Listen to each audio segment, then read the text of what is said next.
an IT company. First, I would like to say Assalamu alaikum. Sir, you are a versatile personality and you have knowledge of all the religion. And always you have said there is one and only Allah, and Prophet Muhammad, peace be upon him, is the last messenger, with the references and help of Hindu books. So now my question is, what about millions and billions of Hindus, Sikhs, Jain, Buddhists they are praying at? Does their structure exist, or there is only Allah and the Allah? Thank you. The brother asked a very important question. He says that he has heard my talk and I speak of different religions and I try and prove that there is only one Allah and Prophet Muhammad is the final messenger, not only from the Quran, from the Hindu scriptures, from the Christian scriptures. So the question is, what about the millions and billions of non-Muslims, the Hindus, the Christians, that their structure yet exists? As far as the structure existing, if you go to the scriptures, all the scriptures that came before the Quran, in the passage of time, they have been manipulated, there has been corruption, there has been concoction. Therefore, if you apply the rule of logic and science, no scripture will pass the test except the Quran. But the beauty of all this is that even though the scriptures of the other religions have been changed, whether it be the Vedas, whether it be Ramayana, whether it be Mahabharata, whether it be Bhagavad Gita, whether it be the Bible, whether it be Dhammapad, what we realize that even in the changed form, even in the corrupted form, there are remnants. There are many verses which speak about the oneness of Allah subhanahu wa ta'ala, about Tawheed.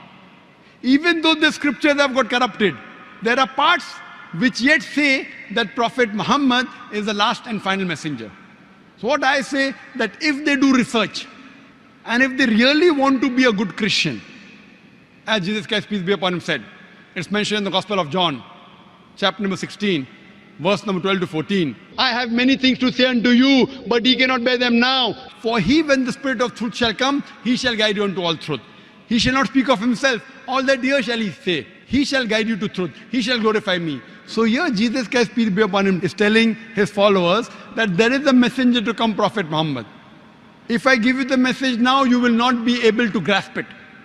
When he comes, he will guide you to all truth. So if a Christian has to be a true Christian, he has to follow the teachings of Prophet Muhammad sallallahu alaihi wasallam. Same thing with the Hindus. There are many references of Muhammad sallallahu alaihi wasallam besides Tawheed. It talks about the Kalki Avatar, the final messenger to come, Prophet Muhammad sallallahu alaihi wasallam. So if you have to be a good practicing Hindu, it's mentioned in Kalki Purana, chapter number 2, verse number 5, verse number 7, verse number 9, verse number 15, that the Kalki Avatar has been described, that his father's name is Vishnu Yas, that the servant of Allah, Abdullah. Mother's name is Sumati, which means peace and serenity, that's Amina. He'll be born in the village by the name of Sambala, peaceful village, that's Makkah. He'll be born in a family of the chieftains of the village of Makkah. He will have 4 companions, talking of 4 Khulfa Rashidin. He will get the first revelation in a cave, that's Ghar Hira. He will migrate northwards and come back. He went to Medina and came back. Several. So if you're a true Hindu, even though the scriptures have got corrupted, have been concocted, if you think the full scripture is the word of God, you have to follow the Kalki Avatar. You have to believe in the last and final messenger. So if you want to follow the structure, and if you do research, you will come to the same last and final messenger, Prophet Muhammad sallallahu alaihi wasallam.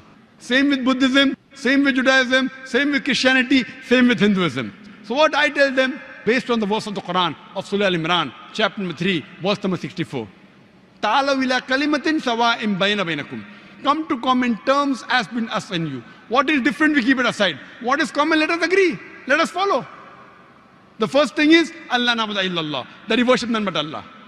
So what we realize, that what is different we'll discuss tomorrow. What is common, let us agree to follow. Let us agree to follow what is mentioned in the Bible, in the Jewish scriptures, Christian scriptures, Hindu scriptures. God is one. He has got no idols. He has got no image. Idol worship is wrong. All the scriptures mention about the last and final messenger. So my question to them is, then why don't you follow it? Why don't you follow and believe only in one God? Don't do idol worship, worship him alone. And why don't you follow the last and final messenger? And my question to you, brother, is, if you're a Hindu, I think you're a Hindu. Okay? So why don't you follow your scripture which says that there's only one God? It says, Natasya Patima Asti, Svetasvatara Upanishad, chapter number 4, verse number 19. In Yajurved, chapter 32, verse number 3, Natasya Patima Asti. Of that God there is no Pratima. Pratima means Almighty God has got no image, has got no photograph, has got no painting, has got no portrait, has got no statue, has got no sculpture, has got no idol. I'm asking you, do you believe in one God? Do you believe? I do. Do you believe idol worship is wrong? No. So why don't you follow your Veda? I tell you one thing. It's not necessary you need an idol or you need a picture or you need a light, you know. Idol is just created so you can focus, you know.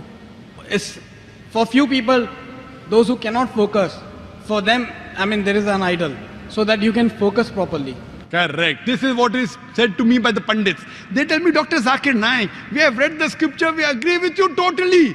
Idol worship is wrong. But what happened? Those who are initial, toddlers, in the early stage of life, you require idol to concentrate. When you reach higher consciousness, no idol is required. I tell them we Muslims have reached the higher consciousness. We don't require idol. This is the explanation given to you by a Pandit, not by a scripture. It is by a Pandit. I tell them, isn't it mentioned idol worship is wrong? He says, we know. It is like my son, when he goes to second standard, the basics of maths is 2 plus 2 is 4. He says, son, 2 plus 2 is 5. You continue reading that. When you reach standard 10th, I will tell you 2 plus 2 is 4. I'll be the biggest fool. Because 2 plus 2 is equal to 4 is the basic equation of maths. God has got no idol, is the basic thing of God. How can you teach the basics wrong in the lower classes and higher classes? This is told to you by your Pandits and your scholars, not by your scripture. So I'm asking you, do you want to follow your scripture or do you want to follow your Pandit? I want to follow my scripture. Correct. So scripture says, Almighty God has got no image, has got no idol. So do you yet believe in idol worship? No. Fine. So you used to believe, now you have stopped. Excuse me. I said the idol is meant for the few people who cannot concentrate. I didn't say that I believe in. So that means you want to diminish God? For example, brother, I'm asking you a question. Yes, you sir. are helping someone. What's your name? Rajesh. Rajesh. You are helping someone maybe in Sri Lanka. Every month you send him maybe 20,000 rupees, maybe 2,000 dirham for his education. He doesn't know who this Rajesh is. He says, who's this Rajesh? I don't know. So what does he do? He takes a cockroach and every day in the morning he says, Rajesh, thank you. Rajesh, thank you. Will you like it? No. Will you like it? No. Arey, but he doesn't know how Rajesh looks. So he's making a cockroach out of Rajesh. You will tell him, if you don't know how I look, at least take my name, it is sufficient. Why are you making a cockroach out of me? Now God is so powerful, you want to make God into that small idol. If the idol falls, the idol breaks. The idol can't help himself. What will the idol help you? So what we say, don't belittle God. Don't abuse God. If you don't know how he looks, only take his name. Why do you have to insult God? If he only says, Rajesh, thank you without making a cockroach, you'll be more happy. And compared to you and us, we are human beings. God is, you cannot compare God. You cannot say he's million times more powerful. He is unlimited. You cannot compare God and human being. So how can you make God into an image and restrict him to an idol? It's insulting God. That's what the scriptures say. That he has got no pratima. You can give him attributes, but don't give him an image. Hindu scripture says that, Christian scripture says that, Quran says that. So now do you agree that even for concentration, making idol of God is wrong? Could be. Could be, not yet sure. Not yet sure, huh? Your scripture says don't make, your Pandit says make. So do you want to follow your Pandit or your scripture? The scriptures. And I'm giving you reference. I'm quoting in Sanskrit. If you don't know Sanskrit, open a dictionary, Pratima, you ask your Pandit. There's a person, joker-looking person wearing a cap and a coat and a tie. He is quoting scripture. Is it right?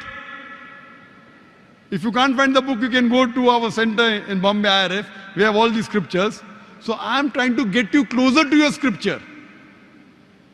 So now are you convinced that idol worship is wrong? See, my question was, what about millions and billions of people who are following Hinduism and Jainism, Brother, Buddhism? millions of Does billions. that exist or not? Okay, I agree with your thing. We should not do idol worship. But my question is, I mean, what about millions and billions? They have sentiments. They follow so much. So does that structure exist or it doesn't The exist? structure exists, but it is wrong structure. The structure what So they you think- mean to say everybody should follow Allah? everyone should follow the Creator. See, But then you why don't you say mention Allah. only Allah? Why can't we Because- say God? Why can't we preach very- more about peace, love, Very- humanity? Very good. Why don't Rather I, than we talk about Hinduism. why don't I say God? I'll come to it. We'll come one by one. One question at a time, no problem. My plane is early in the morning, so I can stay. Why not call God? You know why? Because God can be played around with. Allah cannot be played. If you add S to God, it becomes God's. There's nothing like plural Allah. Qul huwallahu ahad. Saying Allah one and only. If I add D-E-S-S to God, it becomes goddess, female God. There's nothing like male Allah, female Allah. You cannot play mischief with the Arabic word Allah. You can play mischief with the English word God. If I add father to God, becomes Godfather. He's my Godfather, he's my guardian. There's nothing like Allah Abba or Allah Father in Islam. If you add mother to God, becomes Godmother. There's nothing like Allah Ammi or Allah Mother in Islam. Allah is a pure Arabic word.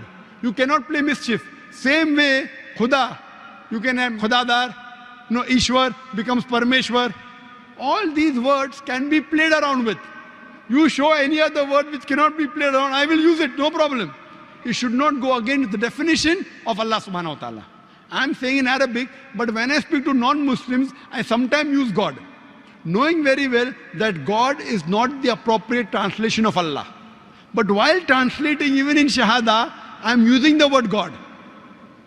Knowing very well it is not the correct definition. You are talking about, what about the millions and billions of people? Do they have the structure right? Brother, millions will come later on. I am bothered about you first. I am bothered about Rajesh. The million people, God will tell me when you met Rajesh. Why didn't you speak to Rajesh? Million people will come to later on. Whether right or wrong. Fine. I am asking you, brother. I am bothered about you. I am concerned about you because I love you. Thank you, thank you. So I love you, therefore I am asking, are you convinced idol worship is wrong? Yeah, I did say yes. Yes, very good. Are you convinced that the last and final messenger is Prophet Muhammad, peace be upon him? According to your scripture. I don't have much knowledge, whatever. I mean, I listen more to you. I've read about your book. You listen more to me than your scriptures. No. I've read many scholars. I hear them, their cassettes, their videos. So I'm a little confused, like I don't know whom to believe, whom not to believe. But there are millions and billions of people, So I don't know whether, see, I'm born in Hindu family. So it's very difficult to, to transform or to convert or to change. But I was just confused, because you always have seen that with the examples of Gita and our books, you try to prove that there is Allah and there is Prophet Muhammad, peace be upon him. So I was just confused. What about us then? What we are praying at? Are we praying wrong way or what? Or we just have to, follow you, what you say? Don't follow what I'm saying, follow what God is saying. In your scripture, there's something like Shashtang. You know Shashtang? Shashtang in Sanskrit means 8 parts of the body. So the right way to pray in Hinduism is touching the 8 parts of your body. In Islam, our beloved Prophet ﷺ said that when you do sujood, you touch your forehead, you touch your nose, you touch your 2 hands, your 2 knees and the 2 feet. 8 parts. In your Hindu scripture also, the real way to pray is Shashtang, touching the 8 parts of your body. Don't get confused. I am giving you from your scripture. I want to remove your confusion. I am asking when your pandits speak, tell them, go and check up. Don't just follow me blindly. You say you listen to my speeches, you feel the speeches are logical. So when it is logical, when you go to school, teacher tells you 2 plus 2 is 4, she convinces you agree. So sir, when both the books are saying same, both the religions are saying the same. So why can't we speak about peace and love rather than talking about one religion? That's what I'm talking about, peace. That follow one God who is your creator. If you want to get peace, you can only get peace by following the commandments of one creator. Though the religious books are different, what I'm trying to point out the commonalities. I'm not criticizing Hinduism, I'm not criticizing Christianity. I can give a bigger speech of differences between Hindu scriptures and Islamic scriptures. I can give a bigger talk and a longer speech on differences between Bible and Quran. But my aim is not to spread enmity, my aim is to spread peace. So because my aim is to spread peace, I am taking the commonalities and telling you the common point of both these religions, both these scriptures is believing in one God. I am trying to spread peace. Islam means peace acquired by submitting your will to God. The ultimate peace is not only no war. No war, no fighting is only temporary peace. The ultimate peace is peace of mind, peace at heart, and peace in the next life. What I'm trying to propagate is not only peace in this world, peace in the next life. That's the reason I'm trying to get all the different human beings and telling them, do little research, spend little time, try and understand who our creator is, try and submit your will to this creator. What I request you to do is submit your will to Almighty God. Follow the instructions of the last and final messenger, and then